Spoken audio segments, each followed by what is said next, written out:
O que nós estamos verificando hoje é uma aceleração grande desse processo. Eu até vi uma live, por isso que eu perguntei se o seu dia tem 50 horas, porque eu já assisti uma live sua hoje, comandante Robson, falando sobre essa questão aí do suposto sistemas nucleares espaciais russos, né, que estariam para ser lançados. Isso aqui é a quarta, coronel. Eu juro que é a última do dia, mas essa aqui é a quarta. Não sei se vai ter uma participação especial lá na História Militar em Debate 9h30, né? Mas então, assim, essa questão é uma questão muito importante. E fruto, eu ligo esse fato desse fato que surgiu, eu vi sua opinião ali, de que isso aí, a gente tinha que encarar isso com certa suspeita, porque essa informação americana, de que uma ameaça à segurança nacional americana estava vindo justamente nesse momento, né, de que estava sendo discutido ali as questões de ajuda à Ucrânia e ajuda a Taiwan, eventualmente, a questão da ajuda a Israel, e mais as questões de fronteira, ou seja, é um assunto muito polêmico. Por que isso foi lançado agora, né? Então, assim, eu acho, minha opinião acaba sendo um pouco diferente da sua. Eu acho que realmente esse assunto, não sei se realmente tem esses sistemas, eu acho até que existem mesmo, pelo que eu conheço dos russos, eles devem estar desenvolvendo isso, com certeza, ou se já não desenvolveram, mas provavelmente eles já tinham essa informação e resolveram colocar agora nesse momento crítico. Mas por que fizeram isso?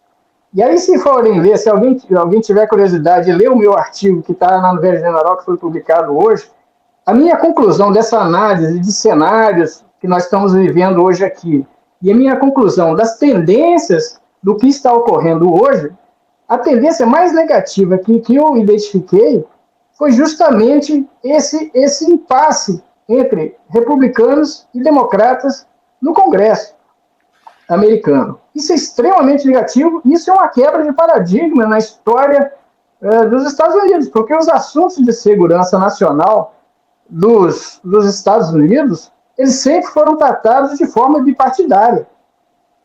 Né? E questões internas, aí, envolvendo o Trump, envolvendo o Biden, e hoje está fazendo com que isso seja rompido.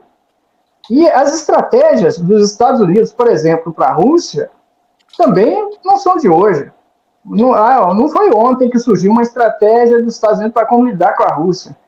Também, por coincidência, em 1997, o Zbigniew Brzezinski, que foi um dos principais assessores da época do Carter, ele estabeleceu um documento chamado a Geoestratégia para a Ásia, para a Eurásia. A Geoestratégia para a Eurásia. Isso também em 1997, em que ele já estabelecia um cronograma de expansão da OTAN que deveria ter sido encerrado em 2010, com a incorporação da Ucrânia. E depois, o próximo passo seria dividir a Rússia em 3 confederações. Ia deixar de ser uma federação e dividir em 3 confederações. Uma Rússia europeia, uma república siberiana e uma república do Extremo Oriente. Esse é o projeto dos americanos desde 97. Faltou combinar com os russos, né, coronel? Como dizia o Garrincha. Então, agora, as tendências estão desandando, né? As tendências estão desandando. E essa briga entre democratas e republicanos, se não for resolvida, os Estados Unidos, outro dia eu vi você falando, comandante Farinazzo, que com o Biden vai ser mais rápido e com o Trump vai ser mais divertido, né? E com essa briga entre democratas e republicanos, vai ser um caos, vai ser caótico. Então, assim, isso precisa ser resolvido, na minha opinião. Então, não sei se esse esforço, já houve aquela deserção, né, de republicanos lá no Senado, que acabou aprovando no Senado a ajuda. Isso já pode ser um indício de que democratas e republicanos chegaram à conclusão que essa briga não é boa para ninguém.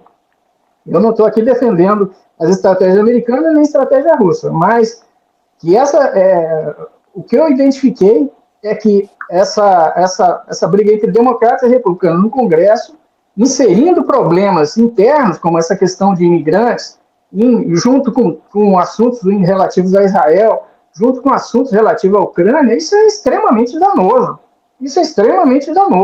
Então, pode ser que inclusive esse deputado, da Câmara de Representantes lá, que trouxe isso à baila, ele é republicano também. Ele pode ser que os republicanos estejam começando a identificar que talvez a questão da próxima eleição não seja tão importante como todas essas outras coisas que eu estou citando aqui, né? Porque se isso não for feito, o cenário a Ucrânia vai perder a guerra, não tem a menor dúvida disso.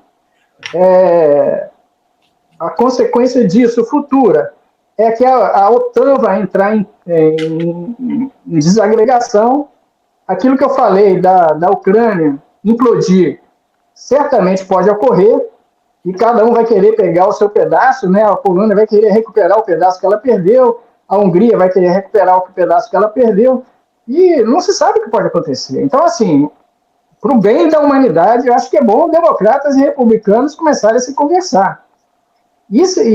Mas aí vem esse outro aspecto, né? De que se existe realmente esse sistema russo, seja de lançamento com ogivas nucleares no espaço, ou com capacidade de destruir todos os satélites americanos, isso também é uma coisa importante a ser pensada, né?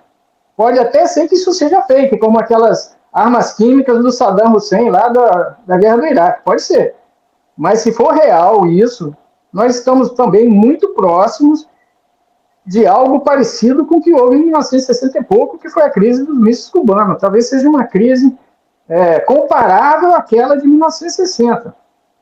E que merecia o Biden pegar no telefone, dar uma ligada para o Putin e dizer: Putin, está tudo bem, você anda sumido aí, vamos bater um papo, porque isso não está acontecendo.